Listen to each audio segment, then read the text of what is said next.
Buenas noches.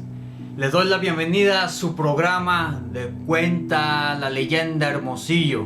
Vamos a llevarlos a un viaje a lo desconocido y paranormal. Tenemos unas leyendas mexicanas muy interesantes. La Casa Millangos o Mijangos, el Diablito de Cholula. Estas son algunas de las historias que tenemos para esta noche. Acompáñenme en este programa de Cuenta la Leyenda, en este Facebook Live.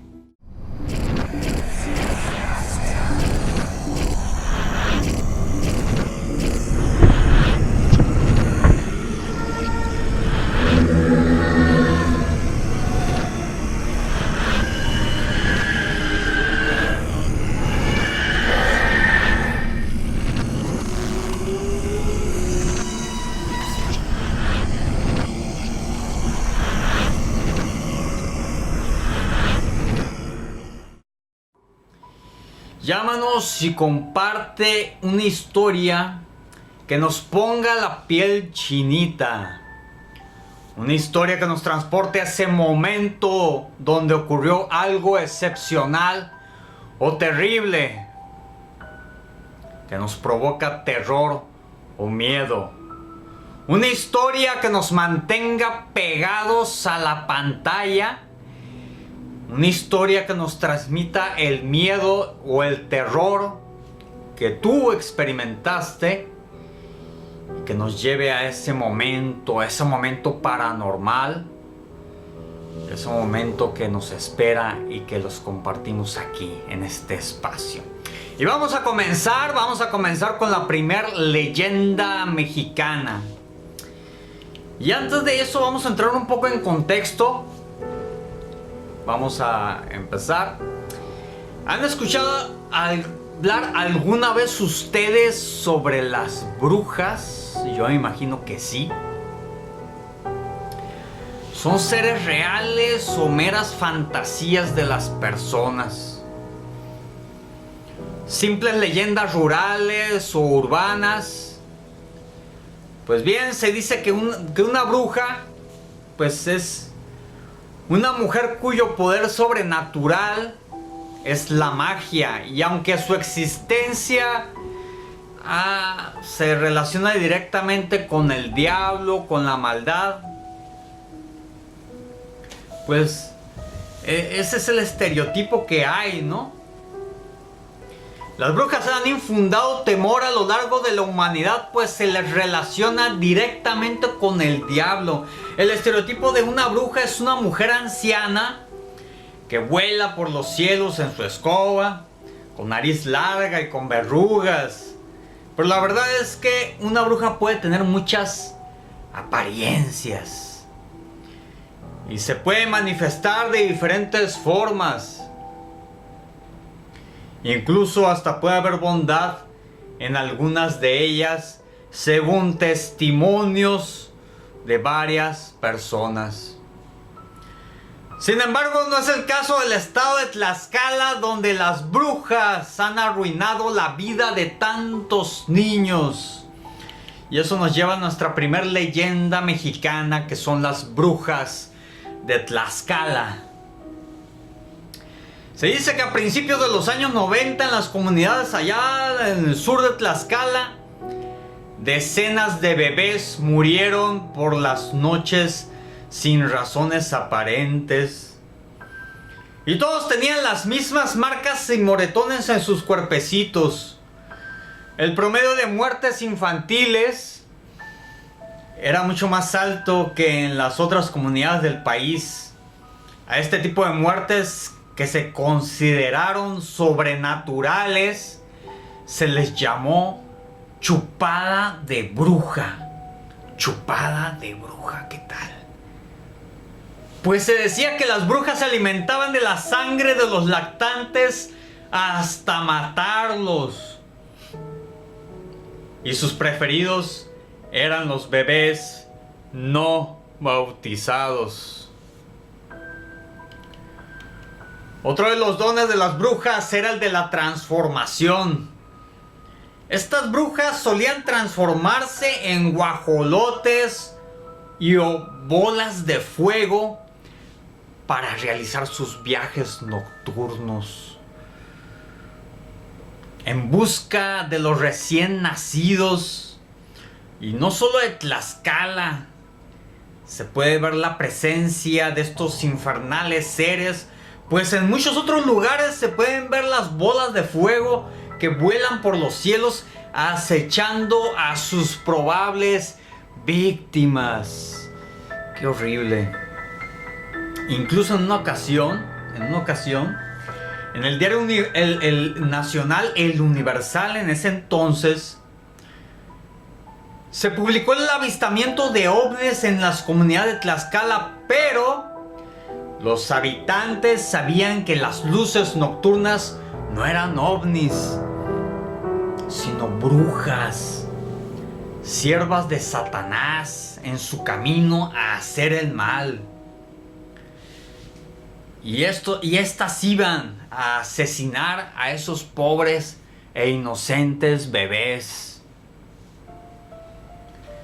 Los habitantes de las comunidades estaban temerosos, por lo que comenzaron a protegerse contra las brujas. Cerraban las ventanas de las habitaciones donde estaban sus bebés.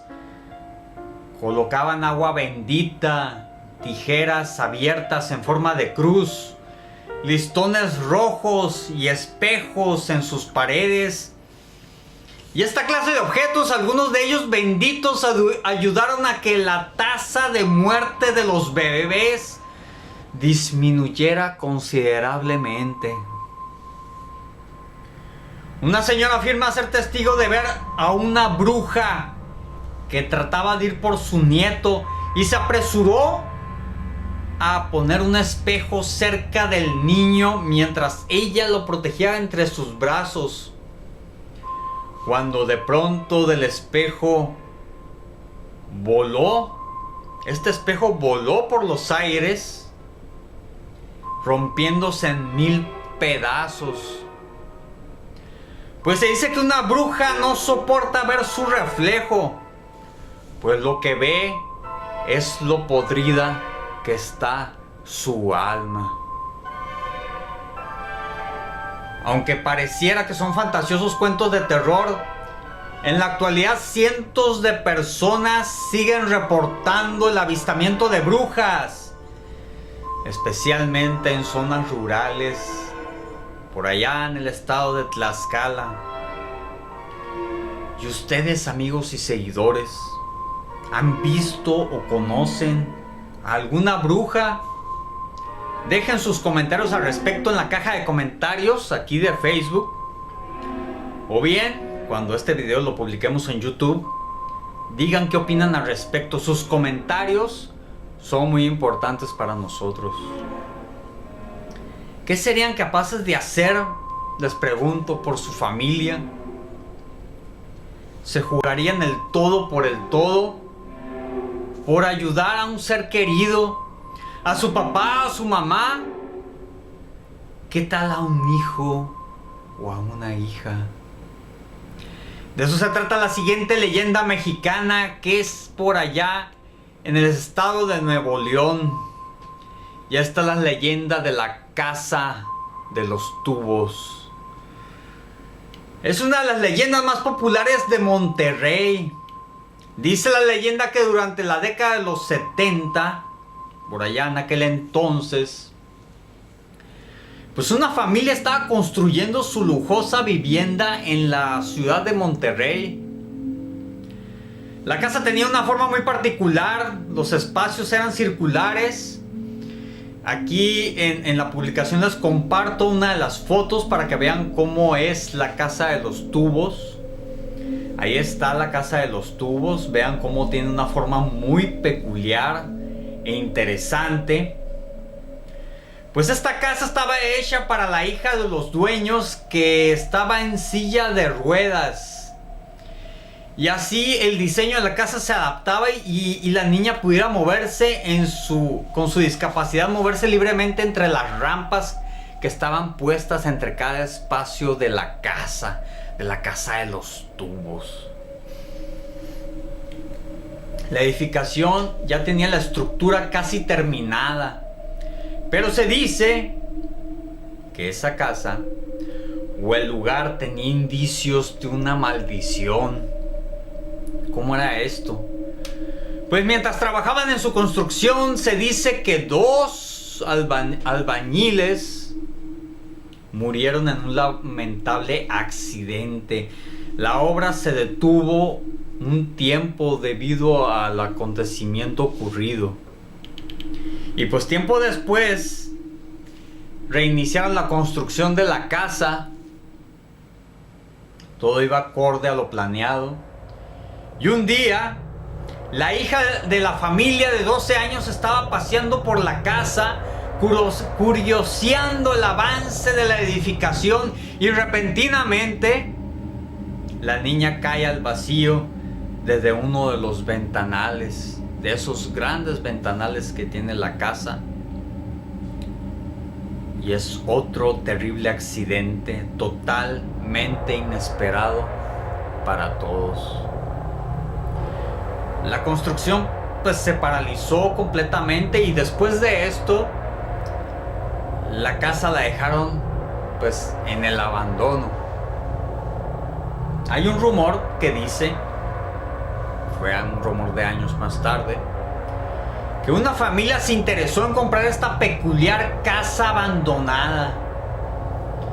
La familia completa fue a hacer varias visitas a esta casa para evaluar su compra.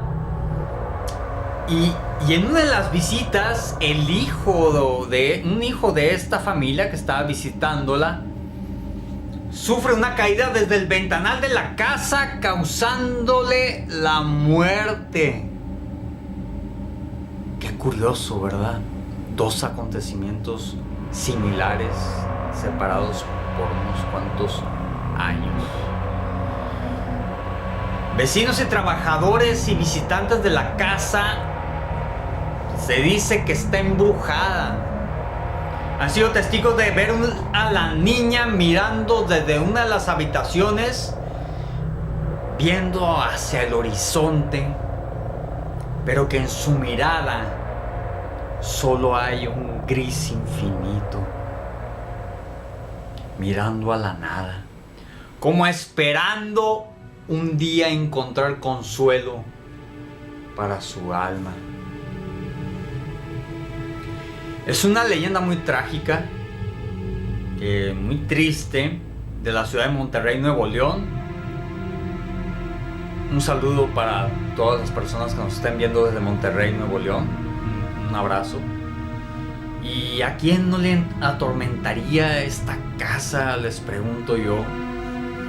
Algunos dicen que la forma de esta conocida casa de los tubos pues estaba especialmente diseñada como un tipo vórtice, un portal al mundo espiritual para llevar a las almas al más allá. ¿Sería ese el propósito del diseño de esta casa? Les pregunto.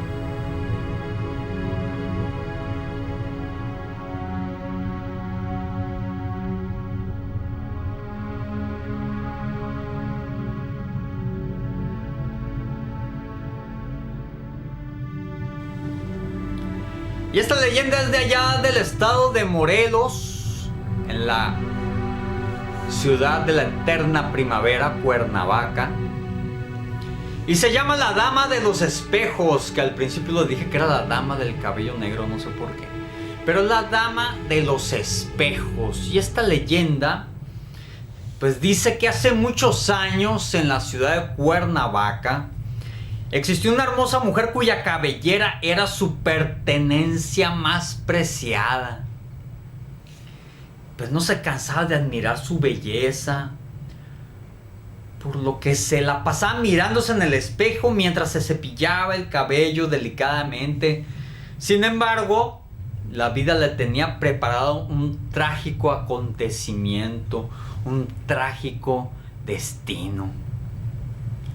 Cuando el doctor le avisó y le dijo a esta mujer que tenía una enfermedad terminal, no se especifica qué tipo de enfermedad, solo dice que era terminal y que tenía los días contados. Aunque con esta terrible noticia se le vino pues obviamente el mundo abajo. Esta mujer no fue, esta noticia no fue suficiente para vencer, para quitarse su gran vanidad. Ella seguía admirándose y viendo su belleza en el espejo, mirándose continuamente. Y ella decía que era tan bella que con el tiempo se convirtió en una obsesión. Y decía que después de morir ella quería seguir admirándose y le pidió a su esposo que le prometiera algo. Y esa promesa era que la enterraría en una tumba llena de espejos en honor a su belleza, que en realidad era un monumento a su gran vanidad. La mujer murió y al pasar de los días su esposo cumplió su promesa, pues enterró el amor de su vida en una preciosa tumba llena de espejos, ángeles, imágenes religiosas y flores bonitas en el Panteón de la Leona de la ciudad de Cuernavaca, Morelos. Después de fallecer, la vanidosa mujer comenzó a manifestarse en 2 fechas. Estas eran cercanas al Día de los Muertos y su aniversario luctuoso. Se dice que la mujer toma un taxi desde el Panteón de la Leona y pide que la lleven a su casa, al lugar de destino. Ella se baja del vehículo, se dirige a la entrada de su casa y le dice al taxista que su esposo enseguida saldrá a pagar el servicio. Pero este señor, el marido, nunca sale. La mujer entra, cierra la puerta y el esposo nunca sale. Cuando algún taxista ha llegado a tocar la puerta, sale un solitario señor ya de avanzada edad. Al preguntarle por la mujer y el pago correspondiente, el anciano les dice que la mujer que llevaron en efecto es su esposa, pero que ya falleció varias décadas atrás. Pues en esa temporada del año, la mujer va a hacerle compañía en su vejez. Pero así como la mujer viaja a su antigua y aún casa de su esposo, tiene que regresar a donde pertenece, con los muertos. Pues en otras ocasiones la hermosa pero muy triste mujer toma el taxi desde afuera de la casa y le pide al chofer que la lleve al Panteón de la Leona. Y al bajar, la mujer desaparece entre la niebla. Se va a descansar a su tumba y al año siguiente siempre regresa. Y vamos a pasar a la siguiente leyenda. Y esta leyenda se llama El Diablito de Cholula, Puebla, allá en el estado de Puebla. Esta es una de esas leyendas que marcan la historia de un pueblo y perduran para siempre. Esta comienza con la aparición de una estatuilla con una figura perfectamente tallada de un diablito. Y esta está fuera de la iglesia de San Miguel en San Pedro Cholula, Puebla. El lugar donde esta misteriosa figura sería alabada por sus poderes milagrosos y al mismo tiempo temida por su naturaleza maligna. Se desconoce el origen de esta estatua. Sin embargo, hay algunas versiones de su espeluznante historia. La más conocida es que el diablito proviene de una estatua que estaba en el templo, donde estaba encadenado y era pisoteado por el mismo arcángel San Miguel. jefe de los ejércitos angelicales que lucha con las entidades malignas. Todo esto en representación a la derrota de Satanás. Pero hay otra versión que dice que lo encontraron en la carretera donde está ubicada la iglesia y creyeron que era una reliquia prehispánica, efectivamente. Y hay otra tercera versión, que es la más interesante, que dice que había un hombre del pueblo que era dueño de la estatuilla y él estaba atormentado porque afirmaba que el diablito cobraba vida y realizaba acciones malvadas contra esta persona y la comunidad. Por lo que decidió llevarlo a la iglesia, donde su maldad podría ser contenida. Y deshacerse de este tipo de maldición demoníaca, independientemente de su origen, que aún es un misterio. El diablito terminó habitando la iglesia del pueblo mágico de Cholula. Se dice que está encerrado en una caja de cristal y madera en la sacristía de la misma edificación. Sin embargo, nos cuentan que no es fácil contenerlo. Porque a continuación hubo un suceso de lo más extraño, pues a pesar de que construían cajas de acuerdo al tamaño de dicho objeto, de dicha estatua, esta nunca cabía, nunca podía entrar en la caja.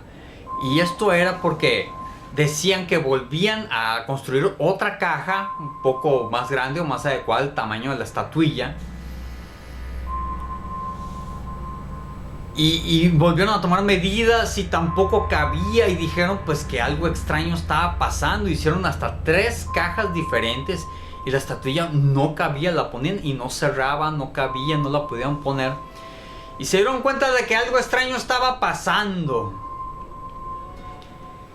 Hicieron una última caja, pero al terminarla le hicieron varios rezos. Le ataron varias bendiciones a la caja donde contendría la estatuilla poseída. Rezos, bendiciones, etc. Eran unos rezos especiales, según nos comentaron. Y por fin pudieron meter el diablito en esa última caja. Lo pudieron apresar. Pero se dice que este objeto nunca se quedó quieto, pues la madera empezó a sufrir deterioros, ya que el pequeño diablo rasguñaba la caja por dentro, por lo que comenzaron a rebanarle las uñas a la estatua para que no pudiera rasguñarla, pero aún así, todos estos esfuerzos no han sido suficientes para calmarlo, pues los lugareños cuentan que pareciera que el diablo anda suelto en Cholula porque han pasado cosas muy horribles. La gente cuenta que cuando ocurre una desgracia en el barrio, el diablito aparece en otra posición dentro de la caja. Señal de que se estuvo moviendo o que salió de la misma. Por lo que se le atribuyó ese destructor poder a la estatuilla, de quien se dice que cuando escapa provoca accidentes en la curva del diablo, que esto es una peligrosa curva cercana a la iglesia por la carretera. Pero esta solo es una de las múltiples perversidades, y aunque se podría pensar que eso alejaría a las personas del templo, es por el contrario. Esta leyenda negra generó un cuantioso tráfico de feligreses, pero en vez de rezarle a San Miguel, el santo patrono de la iglesia, a quien se le han atribuido algunos milagros comprobados, estas gentes le rezaban a su enemigo, el diablito de Cholula. Puede sonar un poco descabellado, pero cuando las personas se enteraron del inmenso poder del diablito, comenzaron a pedirle favores, y que se los cumplía siempre y cuando tuviera que ver con dinero, amores, tragedias y venganzas. Obviamente son solo cosas vanas y malvadas los que el diablito de Cholula tomaba en cuenta, al parecer. Actualmente el diablito se encuentra oculto y quienes quieren visitarlo previamente tienen que encomendarse a San Miguel para que los proteja de ese perverso demonio. Los visitantes cuentan que cuando los guardias los llevan al sagrado pero siniestro lugar donde la estatua mora, ellos se voltean porque no quieren verlo, porque aunque el diablito está encerrado, los guardias han sido testigos de que el diablito se sale con la suya, pues ellos cuentan que la malévola estatua puede poseer a los visitantes, ya que se dice que cuando salen de este lugar no parecen los mismos. Han sido afectados por la perversidad de muchas ocasiones aquellas almas que alguna vez fueron inocentes. Repentinamente hacen cosas muy malvadas, influenciados por el diablito de Cholula, Puebla. Hay otra leyenda que ocurrió en el estado de Querétaro hace casi 30 años. Pero esta historia no es una simple leyenda como las anteriores, porque hay datos concretos de la tragedia que ocurrió en esa casa. Hay muertes registradas y una persona en prisión hasta el momento. Hay varios testigos y declaraciones. Y esta es la casa Mijangos, ahí en el estado y ciudad de Querétaro. Esta devastadora historia nace en la calle Hacienda Vejil de la colonia Jardines de la Hacienda, en la ciudad de Querétaro, en el año de 1989. Claudia Mijangos era una amorosa y bella madre de familia que cuidaba de sus 3 hijos con mucha dedicación. Y se había casado con un hombre de familia. Todos los amigos y vecinos los veían como la familia perfecta. Todos ellos fueron engañados, porque detrás de las paredes de su dulce hogar había un historial y un sinfín de problemas que nadie vio venir. Hasta que un día, sin previo aviso, esta ex reina de belleza se convertiría en una de las asesinas más despiadadas de México. Y vamos a entrar en contexto con su historia familiar. Poco se sabe de la historia familiar de Claudia Mijangos. Por lo que sabemos es que nació en el seno de una familia que nunca mostró amor por sus hijos. Claudia nació en Mazatlán, Sinaloa, un 25 de mayo del 55, siendo la menor de 7 hermanos, 4 mujeres y 3 hombres. Creció sin el amor y cariño que cualquier padre expresa a sus hijos, ya que su madre, además de ser una mujer dominante y autoritaria y agresiva, fanática de la religión y cerrada a sus creencias, jamás permitía contacto con sus propios hijos. No les expresaba amor alguno. Y su padre, Antonio Mijangos, fue un hombre sensible, dedicado al trabajo, pero necio y hasta débil de carácter. Se dejaba dominar por su mujer. La infancia de Claudia fue una niña socialmente amigable, popular entre sus amigas, poco brillante en la escuela y tenía un carácter rebelde. Estudió comercio y concursó en dicho certamen de belleza. Tenía su hermano mayor, Antonio, de 43 años en ese entonces. Varias veces fue internado en un hospital psiquiátrico, ya que era alcohólico y farmacodependiente, con una personalidad psicopática. Su otro hermano, Alberto, de 41 años, padecía retraso mental, crisis convulsivas generalizadas, incapaz de valerse por sí mismo. Mientras que Rafael, de 31 años, padecía del llamado síndrome de Down. En cuanto a sus 3 hermanas, solo se sabe que vivieron matrimonios tormentosos, por lo que terminaron divorciándose. En la adolescencia de Claudia se sabe que tuvo 2 novios y a los 19 años conoció al que sería su esposo y se casaría años después y se irían a vivir a Querétaro. Fue el inicio de esa etapa que comenzó a manifestar esta mujer sus crisis agresivas y depresivas. Pues se dice que en la noche de bodas tuvo el primer episodio de agresividad, pues su primera relación íntima que tuvo con su esposo, de la cual salió corriendo de la habitación por el pasillo de un hotel. En el año de 1982, después de una discusión, se dice que Claudia persiguió a su esposo con un machete en la mano sin lograr su cometido. En otra ocasión, agredió a su esposo con unas tijeras en la cabeza. Y en 1984, después de un arranque de furia, discutió con su esposo y con un cuchillo rompió las llantas del automóvil.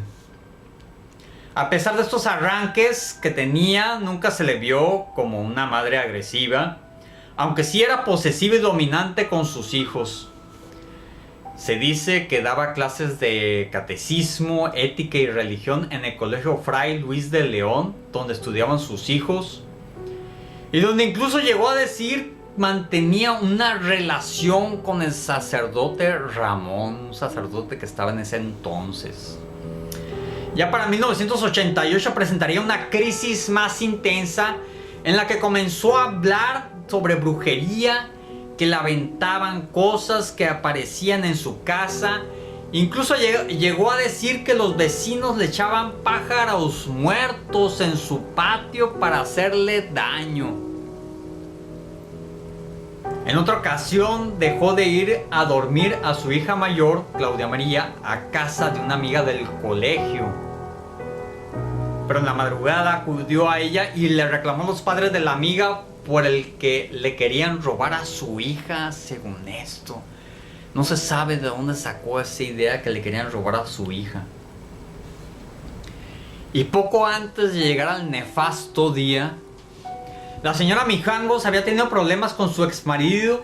Dicen que ella tenía a su enamorado, el ya mencionado sacerdote. Ella lo amaba y ella afirmaba que el clérigo le reafirmaba su amor de forma telepática, o sea, telepáticamente. Supuestamente el hombre religioso lo obligó a que se divorciara de su esposo, y pues esto último está muy poco claro. No se sabe si era parte de su enfermedad mental o hubiera algo de cierto. Y una noche, después de que ella acostó a sus 2 hijas y a su hijo, ella se fue a su habitación a dormir y de pronto tuvo un escalofriante sueño donde le susurraba una voz, una y otra vez, que le decía: Mazatlán ha desaparecido y todo Querétaro es espíritu. Esta frase para nosotros no tiene mucho sentido, pero ella al despertar, despertó dentro de otra pesadilla, pero otra mucho peor. Esta vez ella sería la causante y partícipe de una tragedia. Y en esa madrugada la señora Mijangos tomó 3 cuchillos tomó para primeramente dirigirse al cuarto de su niño de apenas 6 años, al cual asesinó después de varios minutos de estarlo apuñalando una y otra vez. Después él trataba de protegerse y recibió más de 30 puñaladas y su mano derecha fue amputada. Después dirigió con su hermanita de 11 años tras despertarse por los lamentos del dolor de su hermanito, y esta acudió a ayudarlo, pero ella era demasiado tarde. La madre tomó el segundo cuchillo y se le fue encima para darle 6 puñaladas, pero la niña aún seguía viva. Ya como pudo, con sus pulmones perforados, le decía: no, mamá, no lo hagas. Moribunda alcanzó a bajar las escaleras para después caer desmayada boca arriba.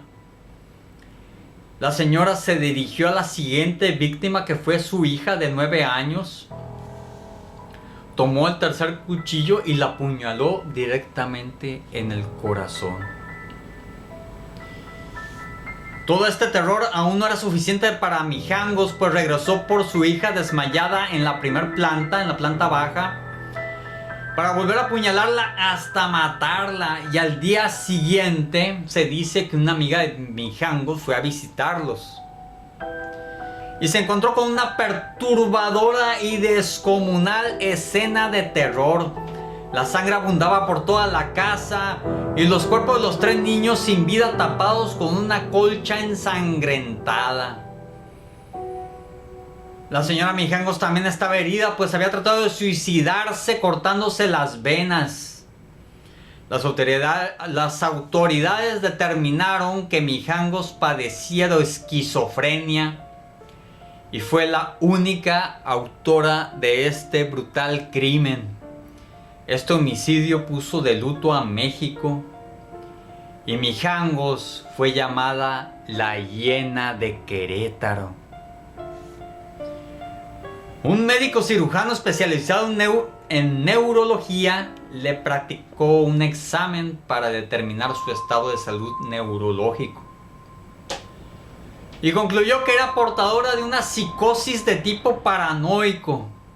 Y aunque estaba perfectamente ubicada en tiempo, espacio, persona y lugar, y sabía perfectamente la causa de su internamiento, sin mostrar señales de arrepentimiento o la pena moral de una madre que ha perdido a sus hijos,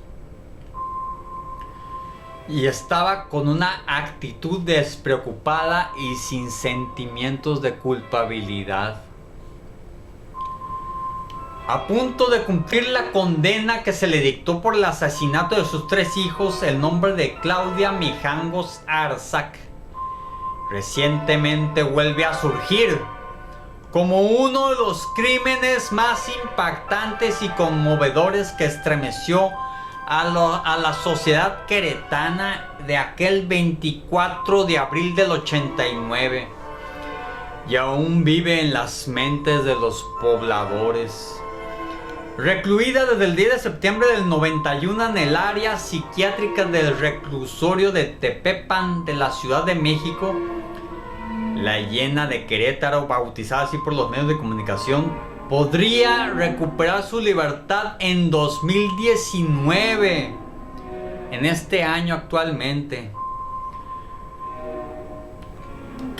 Toda vez que cumpliría su sentencia, ya pasaron los 30 años que esa fue su sentencia que se le dictó por considerarse como inimputable el crimen y de no haber alguna objeción por parte de la autoridad médica. Y es que los exámenes neurológicos determinaron que Claudia padecía un trastorno mental orgánico. El diagnóstico fue epilepsia del lóbulo temporal, acompañado de una perturbación de la personalidad de tipo paranoide. Enfermedad considerada en este entonces como incurable, por lo que se suspendió el procedimiento penal ordinario y se acordó aplicar una medida de seguridad de 30 años por el triple filicidio, creo que se dice, o homicidio. Pues la señora Mijangos en su primera declaración dijo lo siguiente, 3 días después de que masacrara a sus 3 hijos. En ella responsabilizó del crimen al padre Ramón, el supuesto amante, y que dice que era recíproco y que así ella aseguraba que se hablaban entre sí telepáticamente. Curiosamente, el padre Ramón me hablaba telepáticamente, dice, e influyó para que me divorciara, pero como mi madre era un freno moral para que me uniera a él, el padre Ramón con maleficios mató a mi madre.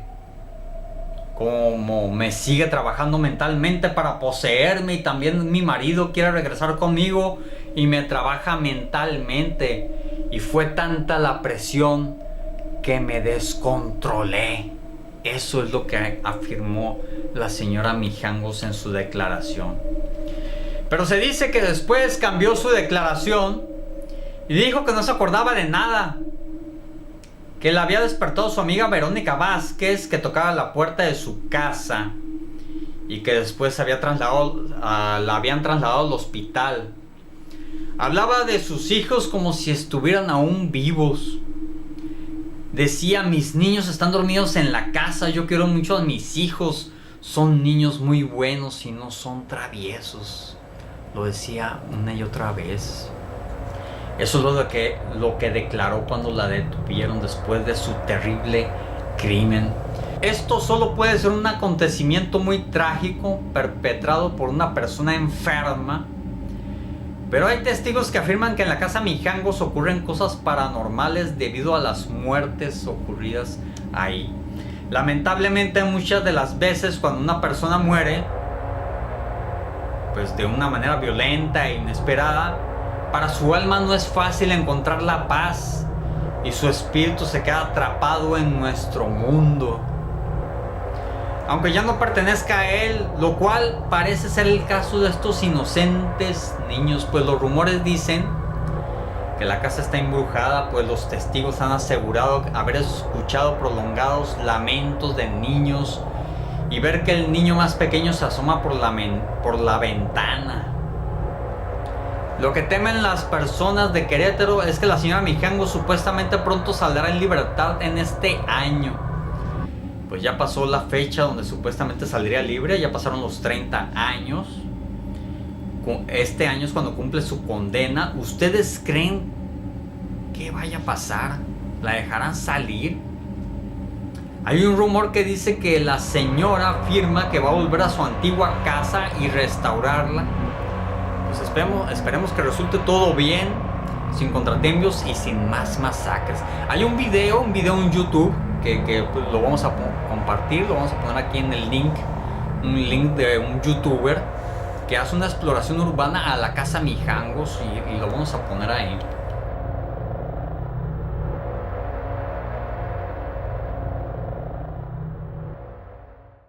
Hemos llegado al final de nuestra transmisión, esperando y deseando su presencia el próximo jueves en punto de las 9 de la noche y hablaremos de más historias y leyendas de Hermosillo, México y el mundo.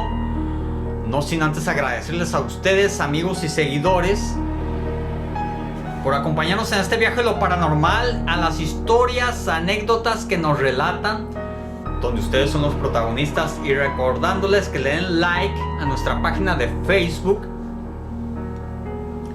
y así les llegará una notificación cuando hagamos una nueva transmisión en vivo o bien algún material de gran interés publicado. Y les invitamos a que nos sigan en nuestras redes sociales de Twitter, YouTube e Instagram, y deseándoles buenas noches. Yo soy Nando Ramos y mis compañeros, a nombre de todos mis compañeros del equipo de Cuenta la Leyenda, les deseo buenas noches y que Dios vele nuestros sueños.